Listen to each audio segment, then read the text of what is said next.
Hello peeps, welcome back to Big Deck Player. Today is the first Big Deck Player that includes Goblins versus Gnomes cards. Yes, I managed to open a few packs.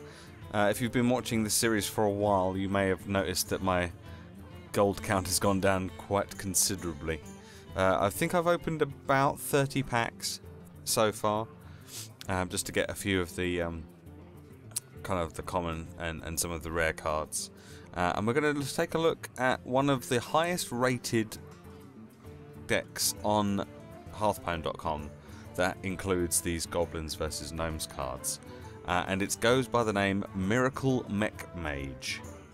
Until people have like a bunch of the cards, it's going to be a little bit unusual just for a while, just until people kind of suss things out and figure out which cards work best with what.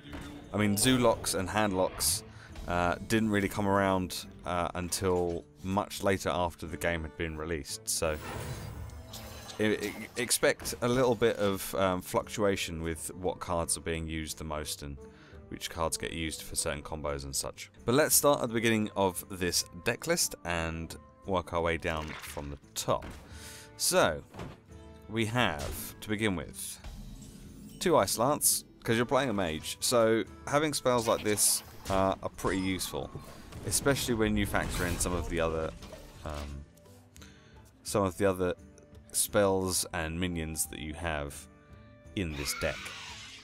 Obviously, Ice Lance combos quite well with Water Elemental, which there is one in this deck, but there's also a new minion. I shall go to that one now, called the Snow Chugger. It was a 2-cost, so that one also freezes minions it freezes any character damaged by this minion. So it's the same effect as the Water Elemental, but it's a lot cheaper. So you can get some early damage and early control with the Ice Lance and the Snow Chugger. We have 2 Clockwork Gnomes, also 1 cost. I think you'll probably see quite a few of these Clockwork Gnomes to begin with, just because the spare part card can be pretty useful. And, you know, for a 2-1, it's not too bad, I suppose. You know, it could be worse.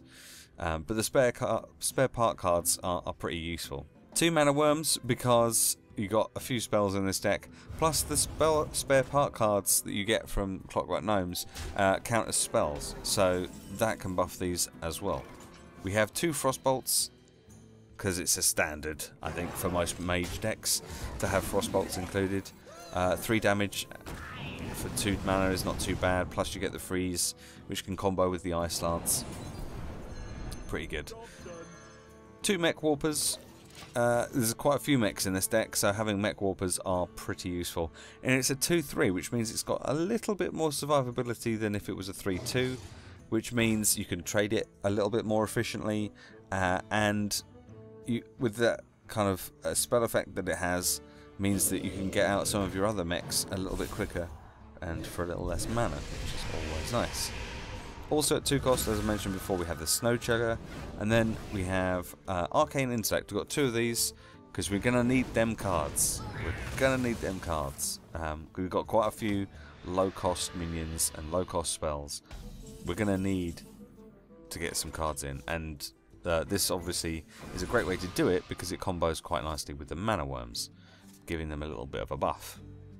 We have 2 Harvest Golems, because now Harvest Golems are considered mechs, which technically I guess they've always been mechs, but the mech kind of tag that the new cards have got has been applied to the Harvest Golem, so these count as mechs too.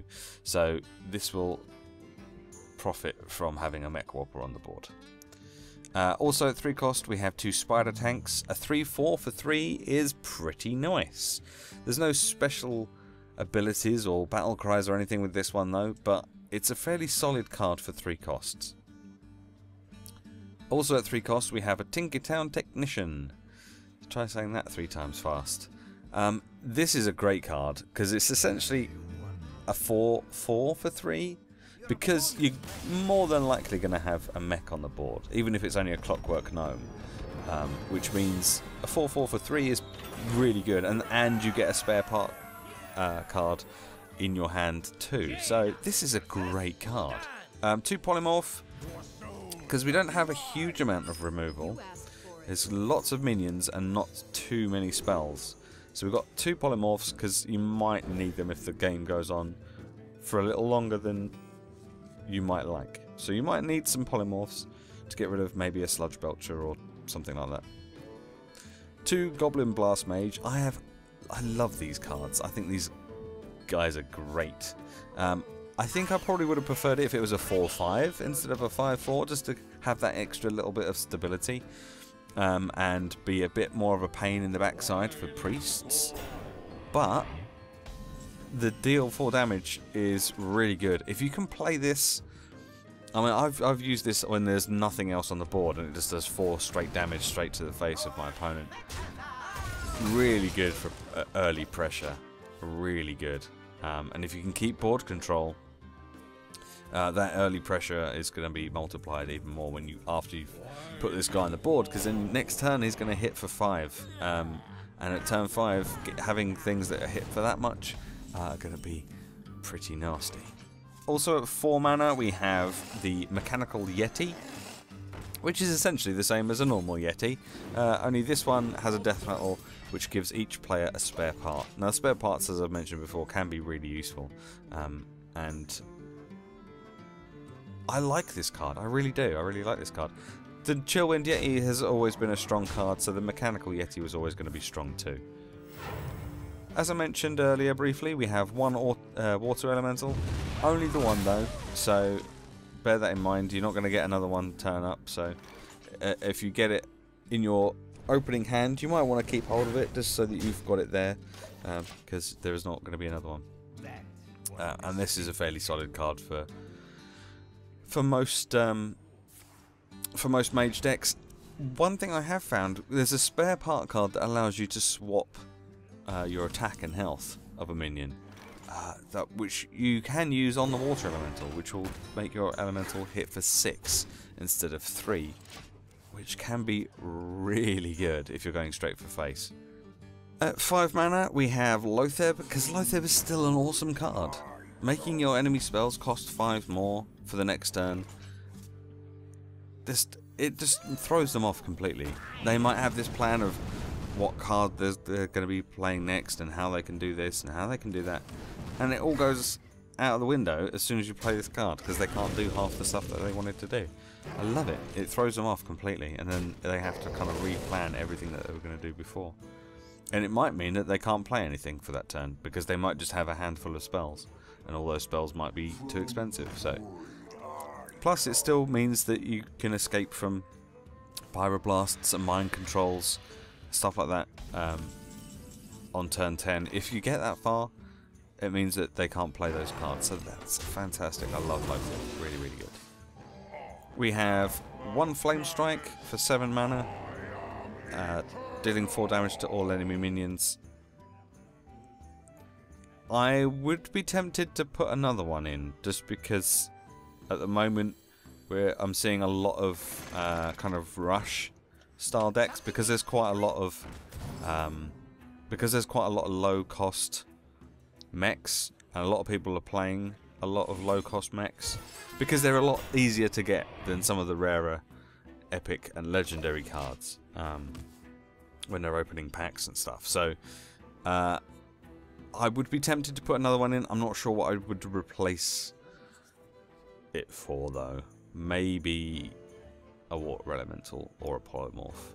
I'm not sure, but it's something to bear in mind. And last but not least, we have an Archmage Antonidas. Now, this is you've probably have noticed that there aren't any fireball spells in this deck. So if you want some fireballs, then you're going to have to get Archmage Antonidas on the board. As I mentioned earlier, the spare part cards are classed as spells. So using one of your spare part cards will, when this guy's on the board, will give you a fireball spell. Problem is, Archmage Antonidas is essentially a soft taunt, and he will get taken out almost instantly. So if you're going to play him, I would suggest you try and play some spells at the same time. just so you can get some fireballs out of his special effect.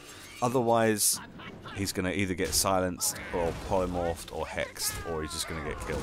So, yeah, I like having out Archmage Antonidas in this deck, but because he gets shut down so fast, I'm not sure if it's really worth having him in this deck. Maybe it might be better off putting another Flame Strike in instead of him, perhaps. I don't know, that's up to you. But, yeah, you might have some luck with him. You might be alright, but in my experience, he seems to get a bit shut down pretty fast, so that's the deck. This is called Miracle Mech Mage. A link will be in the description, which will take you to hearthstone.com so you can take a look at it yourself. There is a huge write-up that the author has done for this. I suggest you give it a read because it's fantastic. He's obviously put a lot of thought and a lot of time and effort into writing it. So do him the favour of going to this deck and giving it a plus rating. Because, you know, he's put a lot of effort in and he should be rewarded for it. So thank you very much for watching. Hopefully we'll have a few more cards and some more interesting decks next week. If you find a deck that you think I might like or you think I should try out for this series, feel free to tweet me and I will surely check it out. Thank you very much for watching and I shall see you next week. Bye bye.